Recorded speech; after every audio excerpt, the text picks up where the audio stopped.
Jackie, can you already see how many people log in? It's building slowly. Right. You go to there. Yeah, I think let's give like 5 seconds, then we kickstart. Yeah. Yep. Okay. I can see Ivan. Hi, Ivan. Thanks for joining.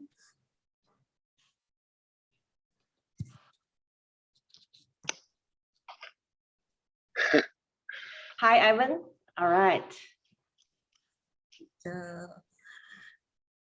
Okay, shall we start? Yep. Cool. All right. Hello, everyone, and welcome to today's webinar. This is Sunny, President of HSMAI Thailand. Thank you very much for signing up this 1 hour with us. And then with this 1 hour, we're going to go through some really positive and insightful information. So we're going to go through Destination Insight, looking very, very closely to have a look at the segmentation and channels and see which part is actually contribute to our hotel business. And Nicolas from the ICE Hotel going to also share some really innovative distribution strategy, both work for now and what probably going to work for the future. And then if I have time, we're going to also share something about what is changing in the airline industry. You're probably going to ask why. I have to say airline industry and also our hotels are like two broken sisters, which actually really impact a lot by COVID.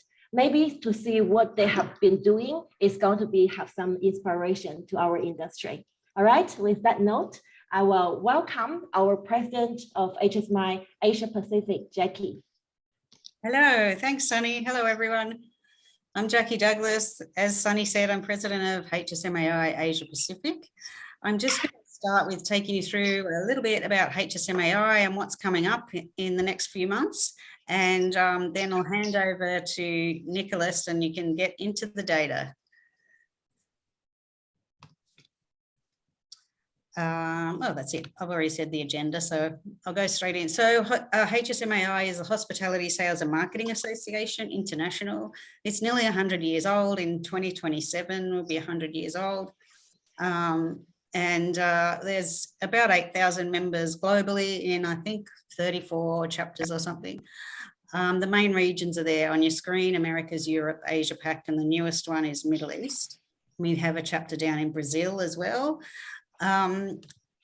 So HSMAI focuses on sales, marketing, and revenue management, and we also focus on GMs and hotel leaders to make sure that they can get the education and learning they need about the commercial disciplines as well. So GMs play a fairly big part, especially in the Thai chapter.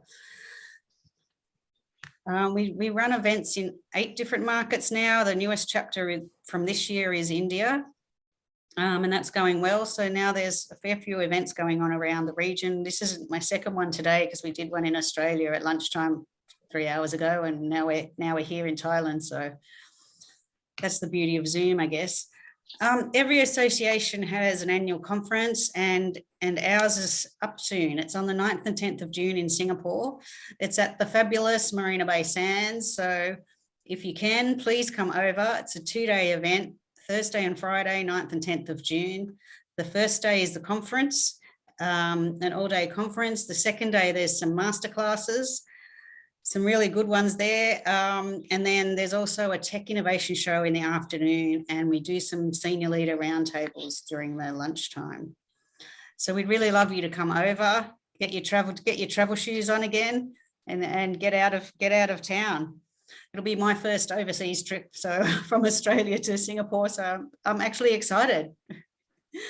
Some of the masterclasses you might be really interested in. There's one on total revenue forecasting. So total revenue forecasting is kind of one of the first steps you need to do to start total revenue management. So Professor Detlev Remy and his offsider are going to do a class on that. There's one on using content to maximize your conversions online. So that's really useful for everybody who's got control of their website. Some don't. And then the other class is building your commercial acumen. So that's got the famous Professor Sherry Kimes from Cornell University. She's going to be doing a session there to help you improve your commercial acumen. So there's some really good workshops there. We'd love to see you there. And as we're a non-profit, it's not very expensive. It starts at $275. So, you know, get your low-cost carrier and get over there. Hope to see you there. Something else really exciting we're bringing into Phuket later in the year is our digital sales training workshop. We're going to do like a half-day session conference style, and then we'll do our 2-day training workshop, which is a mix of revenue and digital, and it's really designed for resort areas so that we can help you improve your skills in marketing your properties to the world. It's really popular. We've done it quite a few times before COVID. We've updated it an awful lot, and we're coming back to Phuket because we had planned to go to Phuket in August of, what is it, 2020? And of course we couldn't come, so we're coming back.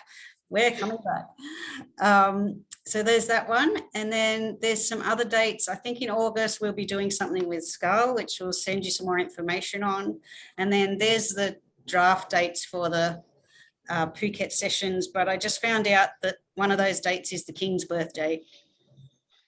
That might change. And then in November, we've already planned a webinar for meetings and events. So there's lots going on in your area. So join in. I'm now going to introduce Glenn Grosich. He just joined as the Managing Director for HSMAI Southeast Asia, which includes Thailand. So you've now got a new contact who's based there and can help you with anything you need there. So welcome, Glenn. Thank you. Very happy to be a part of HSMAI. Thank you. Good to have you. These are some of the benefits of membership.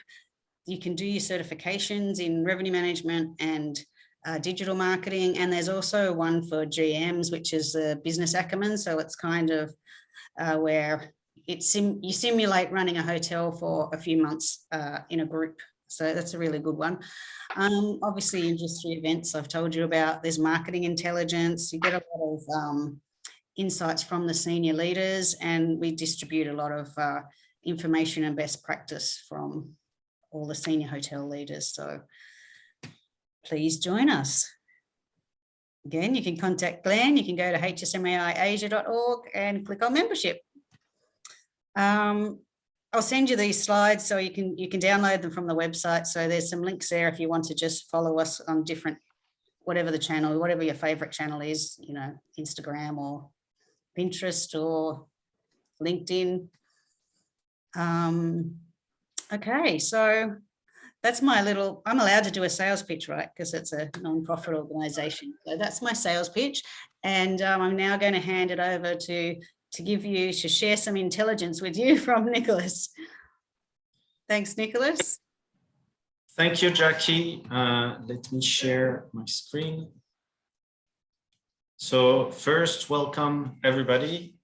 Very good to be here. Thanks for the invite. Thanks for Amadeus also for sharing the data as you've seen. So I'm Nicolas Durand. I'm VP Revenue Strategy for S Hotels and Resort based out of Bangkok. So I'm just going to go through how do we see. You see my screen? Just to, all right. Yes.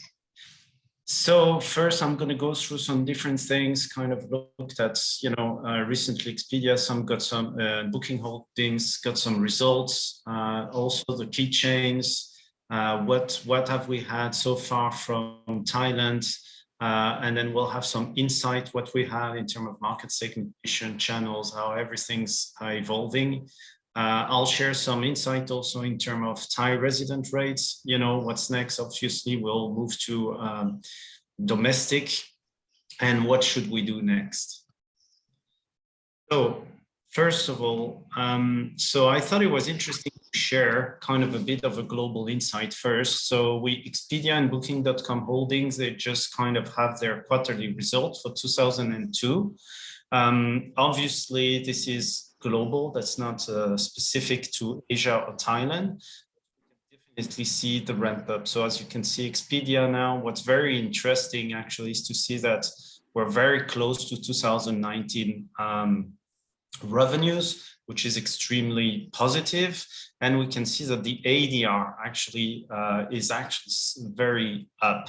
So the key thing I think from that is lodging bookings were actually up 1% versus 2019. That includes hotels, but also their alternative accommodation, which is actually going higher growth. And Expedia sees actually the B2B segment growing faster. Concerning Booking.com, so Asia was down 35% versus 19 for Booking.com specifically. But the cancellation rate is in line from 2019. And same thing also, we can see that the gross booking, so everything is starting to get positive, which is really good. Obviously, there's a lot of that with Europe and US, North America that have already fully reopened, where Asia is in a different stage, right? However, we all know that from the 1st of May in Thailand, there's still the Thai pass, but there's no more quarantine, or there are no more test and go. So obviously, this is all going in the right direction. One thing also, it's good to see, right? Okay, what's going to happen on the OTAs? The OTAs are definitely spending not as much, but they're very close to what they used to spend. So definitely things are coming back up, things are there, and it's kind of a new normal. And this is good to see. Also recently, I think Agoda also announced that, Thailand was one of the key destinations search now. So things are definitely moving in the right direction. Kind of looked also at Hilton and Marriott. So that's what we can see. That's their Q1 results. Obviously, you can see that some of those results are positive for Europe. If we take Asia Pacific, so the occupancy for Hilton was 42%. And if we look at Marriott, they were at 45%. So obviously, quite far away from where we were. There's different things going on. One thing that I was kind of looking at, again, this is a global trend, but OTA continue to decline for Hilton. At the same time, Marriott saying that the direct digital bookings are at 14% versus Q1. So we definitely continue to see a shift or a battle between, OTA direct booking, and obviously loyalty is taking a big part of this. And for both companies, leisure is still up, and we'll see later on. I've actually got some good data also to compare, what's going on in different market segments and how does that apply to Thailand. So Thailand for Q1 for international arrivals, so that's coming from the Thailand Ministry of Tourism and Sports here. So we saw close to 500,000 international arrival. Obviously, that's very far away from, the total in 2019. So I think there's different things that we have to look at. As we said, we still had the Thailand pass, the test and go, the quarantine, all of that is kind of moving up. What we can see also is, months over months, we can see the international arrival increasing. Russia was the top producer. Obviously, there's been some impact. I'm sure that everybody's seen it. There was quite a bit of an impact in terms of cancellation from Russia due to the current Ukraine conflict. China is still impacted by strict restrictions. And we all know, and as I said, Phuket Sandbox, Tencent Go, Thai Pass, the first two are now out. But it's just a key thing to see, where the international arrival are from, what are your key source markets that you should focus on, which will be a key for concerning the destination insights. So we can see, and this is coming from Google Trend, right? And we definitely, so what we have for this year, so 2022 versus last year, we can definitely see that the trend and people looking for travel demand, and that specific Thailand here, obviously is moving up. So that's a good thing. And here to what we can see with Google, Germany, US, India, UK. So there's a bit of a different to what actually arrived, but here we're talking about actually stayed on Q1 versus the search. So I think India is what everybody's going to be looking at. Obviously, China may be opening at a later stage. And as we can see, as we move up, demand and travel demand and search are actually coming up. In terms of flight capacity, also, so this is what we can see. So, obviously demand will come back for hotels when the flights are. Here we can see, what we have. So you have what was the capacity, a month ago in blue, week ago, and current flights. So we can see that still, it's still very kind of last minute for now. However, we can start seeing now that, we're getting more and more lead time or pickup. What I see with my, since text and go have been removed, definitely, or at least in my hotels, we're starting seeing pickup coming back for further lead time, which is also good. So segmentation mix. Again, here we're looking at what we had in 2019 and what we had in 2022. This is specifically to Thailand. So obviously this is extremely different, right? So we have a lot more discounts, which obviously we know there is, everything has been kind of put and rate also. So there's a lot more growth into that. Retail is still there. I think the big change is group and wholesale. So I think there's two things. Obviously, the country wasn't fully reopened. Business travel, as we know, also globally isn't back yet. In terms of wholesale, I think this is very much linked to the Thailand Pass and to Test and Go. So most of the wholesalers were having really challenges in terms of managing that for the customer. But we can see that, all the segments are still there. Obviously, that's going to continue evolving. But I think the main thing is obviously group is going to be a bit more difficult to come back also. I predict that wholesale, now that the restrictions are gone, is probably going to make a comeback on that. Obviously, that also depends, from, whether or not you're in Bangkok or Phuket. So, and that's the occupancy pickup. So most of the pickup and from all main destination, it's mainly through transients. We can really see, again, as you can see as a month ago and where everything's there. What I was saying is we start seeing now, and we can see the pickup, it's still, the month for the month. You can see mainly, but you can see now, June, we're looking at on the book for transit 11%. July also is picking up. August, even for December, you can see that there's some demand. So I think it's really the start to start looking a lot more forward. And again, very good trends. Seeing the pickup coming back, especially I think since we moved away from Test and Go.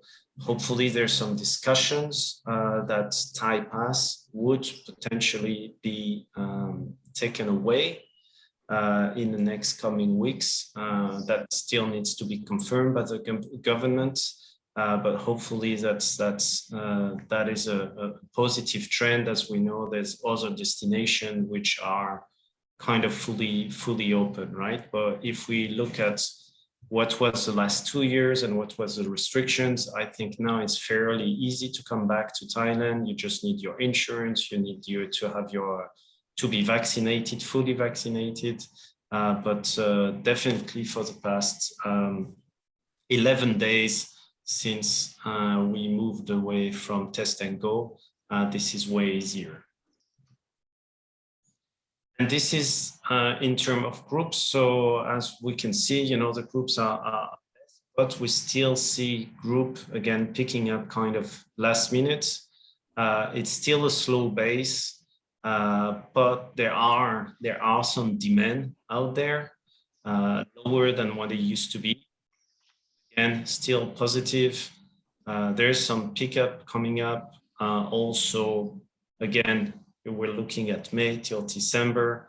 So there's definitely things coming back. Again, positive trends, slowly picking up, but going on the right direction. So channel mix, and I think that's what everybody's kind of looking at now. So we can definitely see a different trend, and as you can see, I think the key takeaway here is brand. So brand.com. So direct channel used to be 15% for Q1 in 2019. Now we have 21%. We have still a lot of direct. I think this is also very much linked to the government campaign, Write Your Regan, We Travel Together, and I'm going to have some specific data also later on. GDS is much lower, and OTAs, though, I mean, they're still here with 16%, right, versus 19% in the past. So that's very interesting to see. So OTAs are coming back again.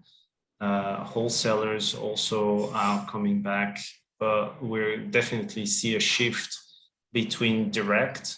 I think especially during the pandemic, when there was a lot of restriction, I think there was a lot of guests that finally kind of moved more direct, wanted to have more information from the hotel, what type of, what's open, what's the restriction. So there was a lot of need from the guests to get more information directly from the hotels.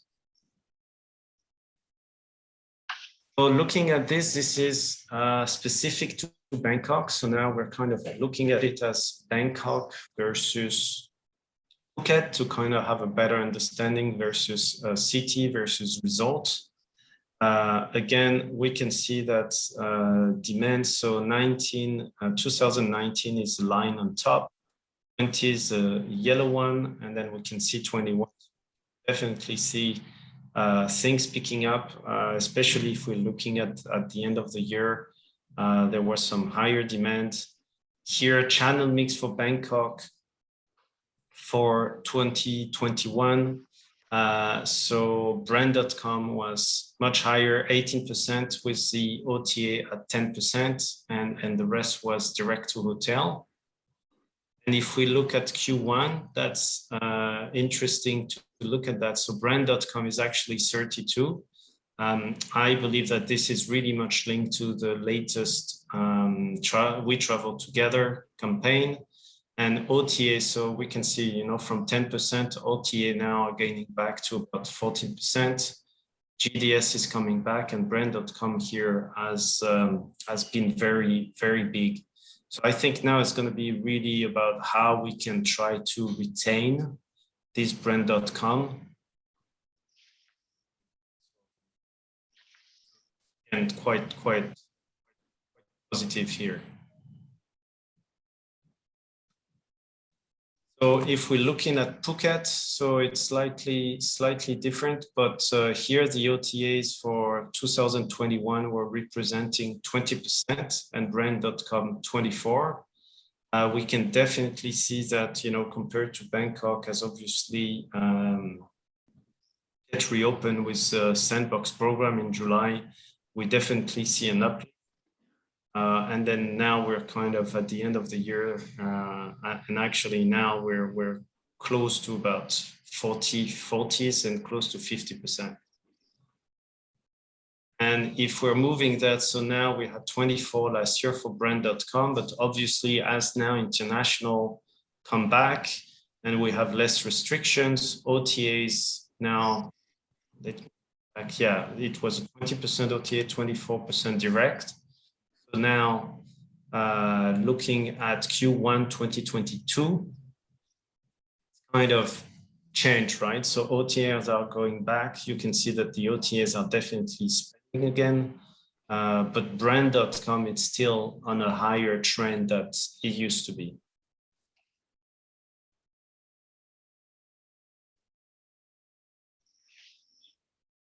So looking at ADR, and this is Phuket Adr Recovery, I think it's also important to look at that. I think what we can see is obviously Phuket specifically, again, Sandbox is kind of recovered, but we're still behind. I think that's the only thing I would say and maybe recommend. I think April was above 2029 in terms of ADR. Obviously there was a lot of demand with, local, with Songkran, with international also.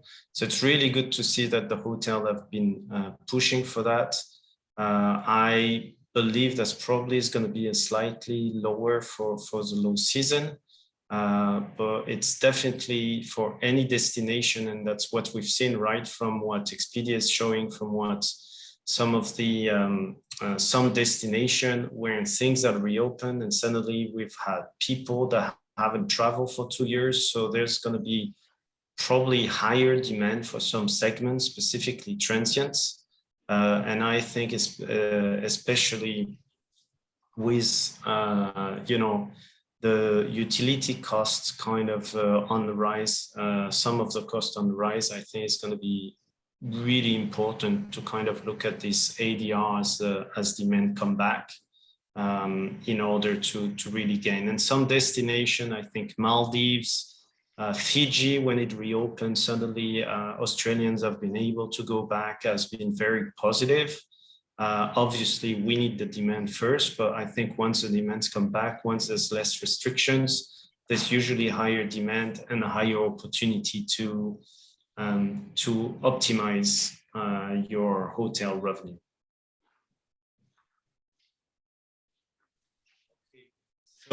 So this is pretty much in terms of the raw data that we've got. However, I think it's important to kind of understand what happened during COVID, right?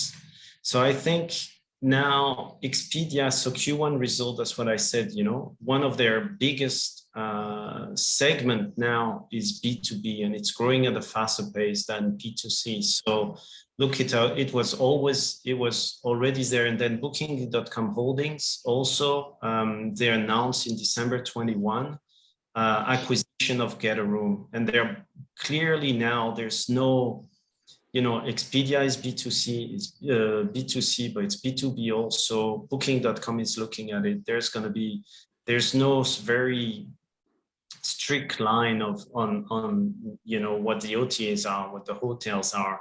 This line is very, very blurred. Agoda also, they launched a bet network in 2021. They want to help properties distribute their wholesale rates. So look, there was a lot of things. We all know there's still a lot of leakage, and how do we control distribution? In my opinion, it was already difficult prior to COVID. It's going to get trickier and trickier. And all the OTA will really fight for market share now. So also, obviously, Thailand hotel, we had to shift our mind, and it's not only Thailand, but many from to domestic market during the pandemic. Obviously, that helped increase direct bookings, as most of the hotels were, your Thai resident rate were mainly bookable through the website. I think now the big thing will be, I would recommend everybody to say, okay, international is coming back. Obviously, everybody's still reliant on Thai domestic. We're going to have another round of government campaign soon to help drive domestic travel. I think now what's everybody is asking and wondering, you know, what should we do? How do we actually shift? You know, should Thai domestic should still be a focus, right? I think there's a lot of things that was done. I think it's going to be good. Obviously, as also borders open, probably Thais will want to travel outside, but I think it's very important to keep working on the Thai market. I think it's a very positive thing, and obviously, if there was any kind of issue, it's a very good market to tap into. So another thing I think that happened, you know, during COVID is definitely, I mean, having discussed with a lot of tech company, I think there's a lot of tech distribution, and of course, it's different versus this, but there's definitely a lot of tech companies that have been able to focus in even more in developing their solutions. So I definitely think that there's new incomers in terms of tech, whether it's to help you into your operations, whether it's distribution also, and what can be done. So also OTAs have also realized during the pandemic there's not just a price game, but also a product game. And when I talk about product, obviously, you know, during, you know, the Thai resident rate, you know, it was usually it includes some add-ons, and I think OTAs finally realized, and I think they probably really lost the war on that.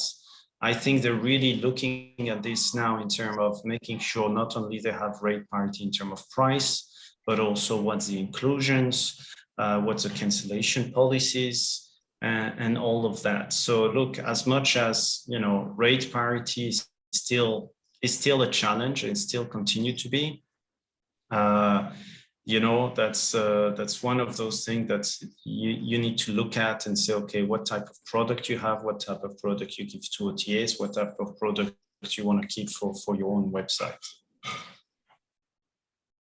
So having said that, just wanted to look at the Thai resident rates and how that's also involved. Kind of looked at all my properties. So this is coming, I don't have data use on that. It's not a specific channel, but looking at my property as a whole. So Thai resident was predominantly booked online. However, what we've seen is like a lot of people, a lot of telephone requests, a lot of online chat requests, online, whether it's through emails also, whether it's through Messenger, Instagram. So that's very, very important to see, right? So it wasn't just booked online, but a lot of people wanted to understand what was the product, how it was booked. We had to do it through the government campaign. How do they pay? And all of those questions, right? So we travel together, also drove many challenging for, I think, our reservation team operations, and the amount of calls, and that's what I'm going to say. However, in terms of marketing sites, you know, Thai influencers were key to drive this awareness. I think, you know, just having a Thai resident rate was not enough. It was really about, you know, what's your marketing? How do you drive your marketing toward the right audience, but also at the right time? Just one of the example of I was kind of looking at, and obviously in Thai resident and the booking pattern. That's one of our hotel here. That's from booking trend from the 1st of January, and then suddenly you had the government campaign, and suddenly you had a huge rush of bookings, and then suddenly the campaign dropped, and then suddenly, you know, like there's the demand or the request from the Thais kind of died down. It's also how we manage this, right? And again, there's going to be a new campaign up. Obviously, we need to keep So I wanted to share also, and that's having worked in Dubai before, I think there's a lot of people really asking ourselves, what's going to happen, right? I wanted to show, different options. So here, for example, this is Anantara in Dubai. So they have exclusive UAE rates, but it's all kind of based on the dynamic rates with inclusions. Same thing, this is Caesar Palace, again, 20% of bar and complimentary breakfast and dinner for two. And this is an example for Jumeirah, same thing, it's a link to bar, you need to have your proof of residence and usually free. So just looking back, I think, usually in the UAE, it's a very common product. It's bookable through brand.com, not giving to OTA. It's a discount of bar with added value benefits. It's flexible, subject to availability. Proof of residency is required. And I think this is really here to drive local business last minute when international is. I think this is where I see domestic versus international. I think this is going to be something that should be kept by Thai hotels definitely for this year, and I would keep it also long term. And that should be part of your, revenue marketing strategy, right? And obviously, that's a lot of things. When I was in the UAE, then suddenly we see, it's different lead time. So certainly, if you see that, your pacing is slow on international, that you would want to kind of probably, if your lead time is international, different market, at least 30 days in advance, and you haven't filled up, then you can really invest locally marketing. It's all about doing this, and obviously also kind of depending on your high and low season. I think Thai depending on the season of the different destination in Thailand will be really key to drive additional business there. So based on all of that, so what should we do next? So I think for me is, key markets such as China and Russia, which were big, especially China, obviously is when that's going to reopen. You probably seen everything that is going on. Shanghai lockdown. Russia, I think also it's fairly uncertain with the different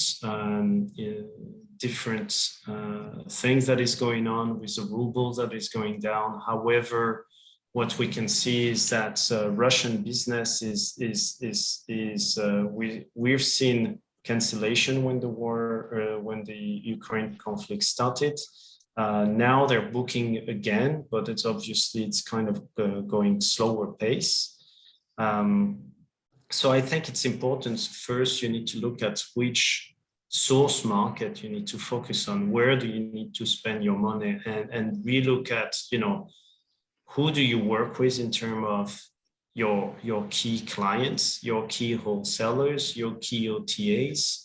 I think that's the first thing that you really need to focus on. And it's really kind of a reset, right? So do you want to, things have changed and you really need to adapt your commercial strategy based on the last trend.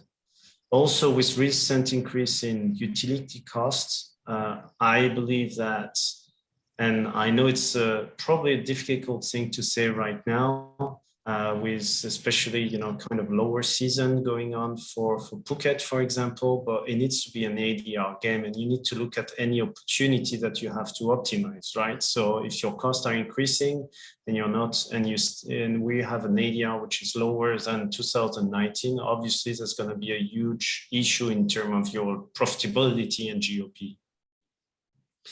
So the next thing is guest behavior, expectation that change during COVID. They want flexibility, they want quick answers to their quick questions. I think one of the things that I've seen in my properties and also discussing with a lot of the colleagues is we have so many questions a lot more than before, right? Even if the country is reopened, I think there's still a lot of questions going on.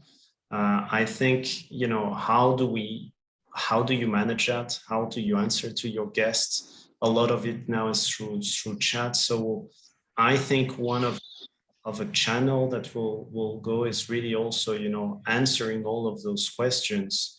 Definitely there's a correlation of being able to answer with your cancellation, with your conversion. So it's extremely important here. Still, you know, with limited staff that we have, that obviously, you know, we're not to the same occupancy level, profitability level, you know, how do you manage all of that? In terms of China, also what we can see, and I would really look at you, is like, you know, do you still need to work with like standard wholesaler? When you look at China now, you have, you know, all those super apps, online shop with WeChat, with Fliggy. So for example, WeChat now, there's some technology that can allow you to have a booking engine, or what they call the mini program. So now it has become easier to start targeting Chinese guests direct. However, you know, you need to look at what the Chinese guests, where they're looking at, right? Obviously, you need your content in Chinese, and you know, they use WeChat predominantly. There's a lot of things that needs to be done. Obviously, if you want to do that, so it's become easier to do that, but obviously you need a Chinese-speaking person. So how China is going to be important for you. Obviously, China is not open yet, but it's all about getting ready to when that's going to open again. And if that's the source market you want to get into, what is the customer behavior in that source market? Also, I believe in it is really time to review how we can automate, you know, wholesale and move this market segment to more connectivity and ultimately dynamic rates, right? I think, or at least at the beginning of the pandemic, I think a lot of wholesalers finally realized that, you know, it's still, you know, with email, bookings by email. So how do I think wholesale is still going to be there. There's a lot of them that are coming back, that are booking again. It's just a matter of how you want to work with them and make sure you really understand what do they do, how do they distribute your rates. So this is the time where we're starting from zero, right? So a lot of people were complaining about rate parity. This is the time to be able to really review who do you want to work with and who you do not want, maybe, or do not want to work with, or at least not work the same way that they used to be, right? So I understand, you know, we're all going to be fighting for market share, for revenue, but I think it's really a good time to look at this now, understand what they do, understand their lead time. If you have, you know, wholesale going last minute, it's probably that is leaking. So who's looking at that, who's sending you this, and it's probably not packaged, and then identify this and have this conversation. You know, all of this will help you to drive more direct. I think, you know, direct is going to be key. Direct is increasing there. I think Thailand, as you could see, was a lot more direct. And how can we retain these direct channels compared to OTAs, and which guests do you have through direct, which yes you have your OTA, which channel do you want to use? And I think you really kind of need to work all of this mix to find the best commercial strategy for your hotel. And that's something kind of dear to my heart personally. I think there's a lot of things that can be efficiency. I think I've put kind of 3 examples. Have a company now, you have a lot of things that can have where, you know, you guys can have an app. You know, there's this company, and I saw that online with this company, which trying and work with Absolute, where they actually started to put app and guests kind of can easily order online that have actually increased their revenue strategy. So I think technology can help increase revenue. There's another company, Quick Tech that can, what can you do? I think with all of this discussion, I think you need to look at automated chatbot, artificial intelligence. Also, in terms of payment, I think there was a lot of teasing issues in terms of having payments. So there's a lot of solution there. You can have a look at it. There's a lot of different websites that can help you with that. Hotel Tech Report is one of them. And really said, okay, what do you need? What does the customer want in order to communicate with you? The one thing is getting them in, having the distribution, and then after it's retaining those guests. And that's it. So I think, let's see, I have some questions which I may have not. Great, thanks, Nicolas. That's good. Thank you, Nicolas. It's a very informative presentation. Yeah, thank you. I have a question for you, and I also see the chat box. I think Evan also asking something. So may I ask my question first? So you mentioned about brand.com actually now is having the major contribution, and how much percentage from your brand.com with all those contributions is actually coming from We Travel Together? Yeah, and that's what I saw. So when I look at that, so at least for my hotels, I would say more than half was that. So that was, for my hotel, that was a key thing, right? I think what we're seeing, and that's where I'm now kind of working through that, is I think the domestic travelers I've taken know that they need to book direct to get the best deal, or definitely there. I think for international, now that international comes back, then obviously this difference is going to be very, yeah. Balance it out, right? Yeah, the mix is different. So I think now, I think the Thai hotels and everybody's done a good job with domestic. Having that now is how can you do this for international also, which will be the challenge. And I think this is where you need to look at it, what's your key source market, which I think there's always a thing to what's your cost of acquisition. And is it better through an OTA? I actually believe that from some source market is probably going to be more expensive to try to have the right content, to have the translation, to have all of that. Every hotel is different, right? So depending on what your footprint is, but I think you really need to look at that. If you want to have direct, you really need to look at your key source, kind of get this done properly, get your rate parity fixed, and then really kind of concentrate on that, get your key source market, and then develop from there. Yeah, I thoroughly agree with you.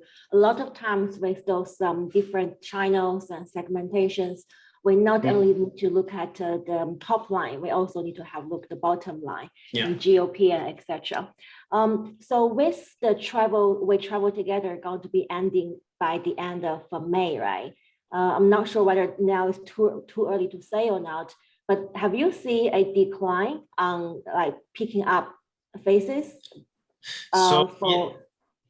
Yeah, I mean, now there's going to be a new phase, right? So now the last phase that I've stopped. So, and that's what I was showing, right? Every time we have a phase, so we've seen a peak. So now we can see that all the ties are kind of, the new phase have been announced, but not yet live. So now we can kind of see a big slowdown of booking. And probably when the new phase will come, it's going to come up again. I think now is the time also for all the hotels to really think, look, we've done some amazing deals with a lot of inclusions. Probably the main thing was to say, okay, we need to cover our fixed costs. Now is the time to really review. It's like, okay, it used to be a dinner plus a transfer plus this plus that. So I think I would advise everyone to say, okay, look at your new costs, what you want to do, look at your ADR and what kind of mix you want to have. Personally, we're going to continue in our company focusing on Thai resident rates. Now we're kind of looking at it, and that's what I said. That's what I've put to what it is in the UAE, for example. I think it's going to be time to kind of change this to be a bit more of a dynamic offer. Also, the government campaign is 40%. I think at some point it's also the perceived value is different. You can still sell higher, and then they still have a 40% discount, but it's done by the government. However, at some point, you know, when things will come back, it will be there. The way I would also recommend it, keep it direct. Look at what makes sense for you, and I would advise, you know, continue focusing on Thailand, but probably kind of review what offer you want to have, and probably do it a bit more dynamic going forward. Great, thank you, Nicolas. And yeah, Ivan's question: do you think the learnings from domestic can apply for international, so i.e. staycations and package details? Yeah, I think that's what I was saying. I mean, having discussion with OTAs, and I think OTAs have realized that now they need to have more than just a rate of the cheapest rate. I think it's also time to think, you know, what markets, look at what package, what inclusions. I think it's always a difficult thing, because suddenly you put those inclusions in OTAs and you have to pay commission on the, not only the rooms, but which, you know, rooms is usually very profitable, but then you have this F&B component. So definitely people are looking for those type of package now.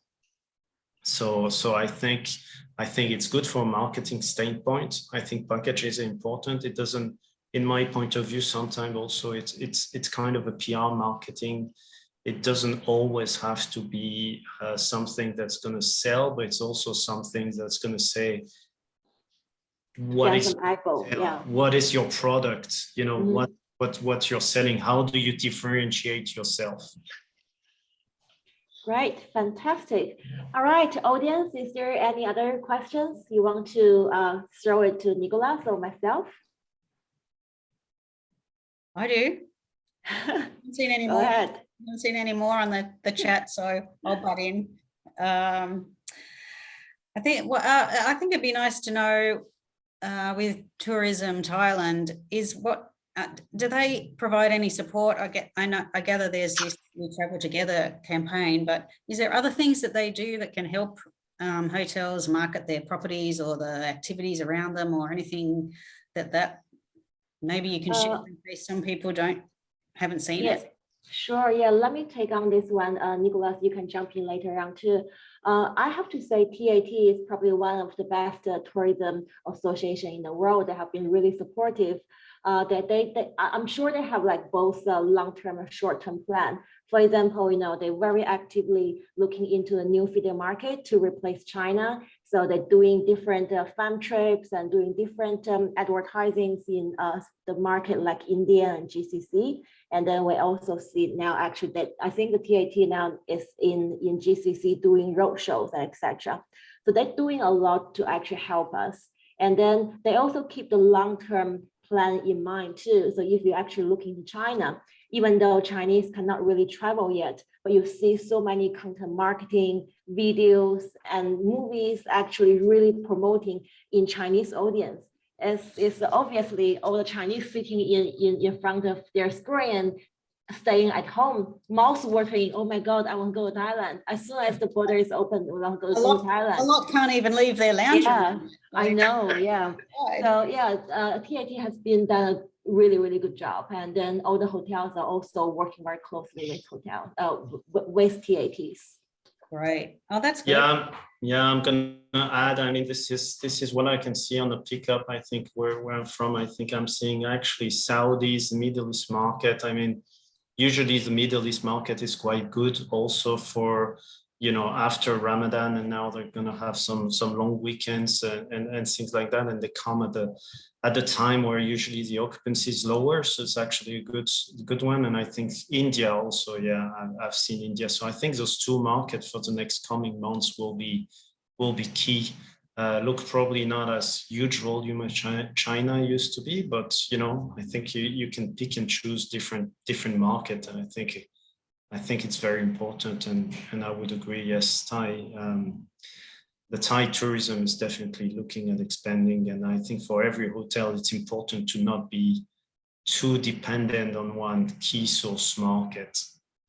And the UK also, I think, is going quite strong, and we're probably going to be surprised. I think now with reopening, we'll probably, or hopefully, I think have some source market that's, will come back maybe at the time that they weren't, used to. So I think we have to really shift, look at the trend, look at what we're seeing, what you're seeing on your traffic, what you're seeing on your OTA data of kind of, it doesn't mean that we're going to have the exact same seasonality, the exact same source market it used to be. True, yeah. And just we're on all that, getting cold down here in Australia, so we're keen to come over. It's starting to hit, so we'll be there. Yeah, Australia market is actually slowly moving up from the feeder market. I just want to mention one thing when Nicolas talking about China market. Actually, there are still like Chinese working and living overseas. And in particular, they're actually looking for luxury hotels. If you look at our portfolio, for example, Park Hyatt, we have a big percentage of Chinese actually living there.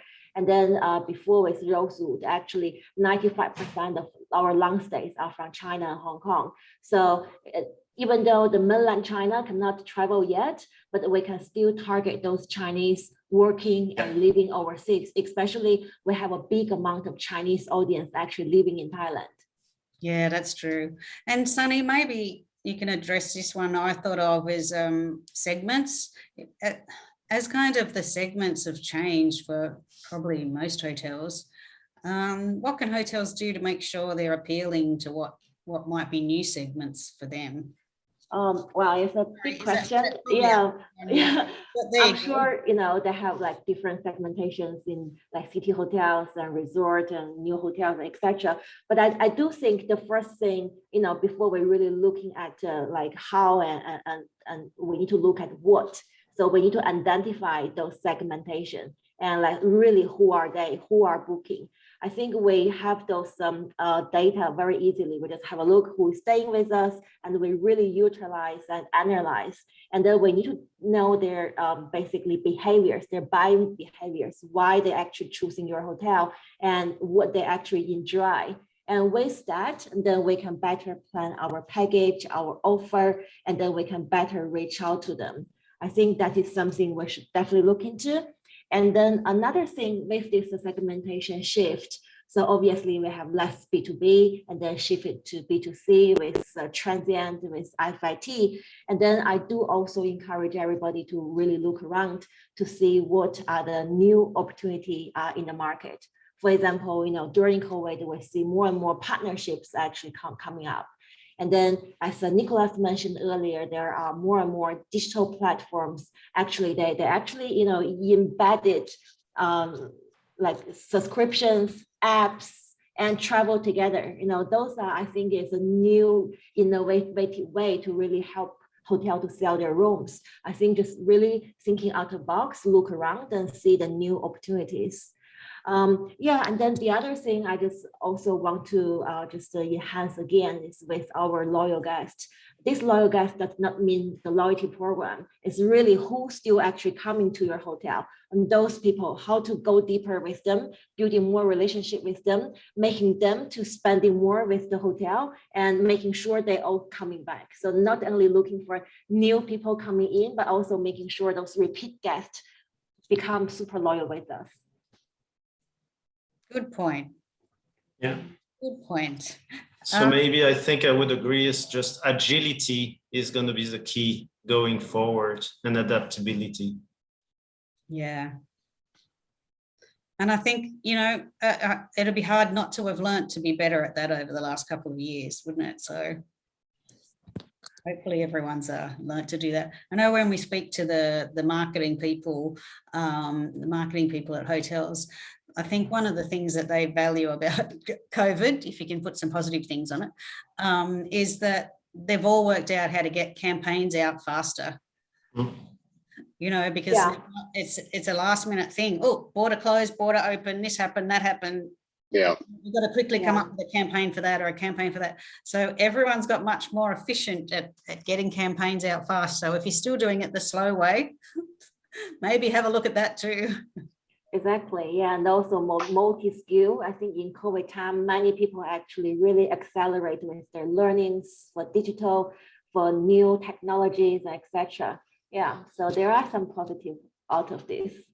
Yes, there certainly is. Well, thank you, Nicolas. That was a lot of work you put into that session, and I'm sure everyone got some really valuable insights out of it. And thanks, Sunny.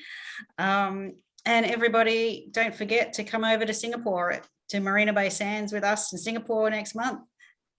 Yeah, look forward to that. Hope to see you there. Don't forget, also, we'll shoot you an email after the session. It'll be within a couple of hours, and the recording will be available, and the slides, if you want Nicolas's slides and the HSMAI ones. So we'll shoot you a note in the next few hours, and then you can click up and download or watch again or whatever, share it with others. Okay, great. Thanks a lot, everybody. Thank you. Have a great afternoon. Bye. Bye. Bye. Thank you.